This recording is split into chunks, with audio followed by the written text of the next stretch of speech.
ఈసారి చందా కూడా చాలా వసూలైంది. అరే మనం రంగు రంగులది కొందాం రా. అరే పుష్ప మోడల్ది కొందాం రా. అరే రా పదండి. రండి రండి, మీకు ఎలాంటి వినాయకుడు కావాలి? మా దగ్గర చాలా రకాల గల వినాయకులు ఉన్నారు. మాకు చాలా పెద్ద వినాయకుడు కావాలి. రండి చూపిస్తా.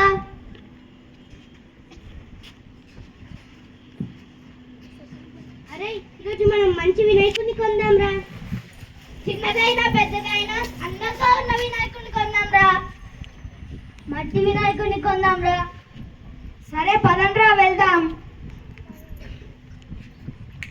అన్నా చెప్పండి అన్న, మీకు ఎలాంటి వినాయకుడు కావాలి? మా దగ్గర చాలా రకాల గల వినాయకులు ఉన్నారు. అన్నా మాకు మట్టి వినాయకుడు కావాలి. రండన్నా చూపిస్తాం. అరే మన వినాయకుడు సూపర్ ఉందిరా. అరే వీళ్ళు మన ఊరు వాళ్ళలాగానే ఉన్నారు కదరా. అవునరా. అన్నా మీరేంటి ఇక్కడ? మేము కూడా విగ్రహం కొనడానికి వచ్చాం. మేము ఈ విగ్రహం కొంటున్నాం. మీరే విగ్రహం కొంటున్నారు? మేము ఈ మట్టి విగ్రహం కొంటున్నాం. ఇదా ఇంత చిన్నగా ఉంది, పైగా రంగులు కూడా లేదు, ఇది కొంటున్నారా? చిన్నదైనా పెద్దదైనా విగ్రహం విగ్రహమే కదన్నా, పూజించుకోవడానికే కదన్నా.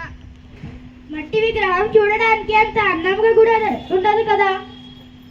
మట్టి విగ్రహం వాడడం వల్ల చాలా ప్రయోజనాలు ఉన్నవి. ప్లాస్టర్ ఆఫ్ ప్యారిస్ విగ్రహాలు వాడటం వల్ల చాలా నష్టం జరుగుతుంది. అదేలాగా? మనం 9 రోజులు పూజ చేసిన తర్వాత నిమజ్జనం చేస్తాం కదన్నా, అప్పుడు మట్టి వినాయకుడు త్వరగా కరిగిపోతుంది. ఈ మట్టి వినాయకుడు వలన ఎలాంటి నీటి కలుషితం అవ్వదు. ప్లాస్టర్ ఆఫ్ ప్యారిస్ విగ్రహాలు కూడా నిమజ్జనం చేస్తాం కదా.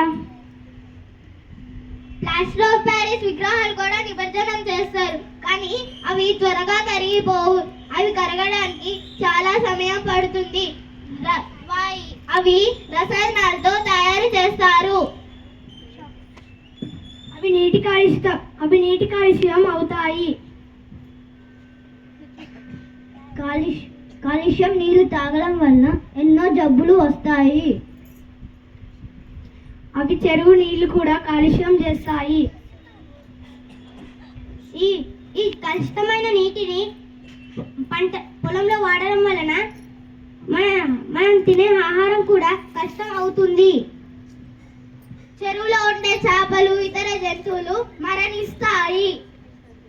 అంత నష్టం జరుగుతుందా? అవునన్నా, అందువల్లనే మనం అందరం కలిసి మట్టి గణపతిని కలిసి పూజ చేద్దాం. సరే, మేము కూడా ఇప్పటి నుంచి మట్టి గణపతినే వాడతాం.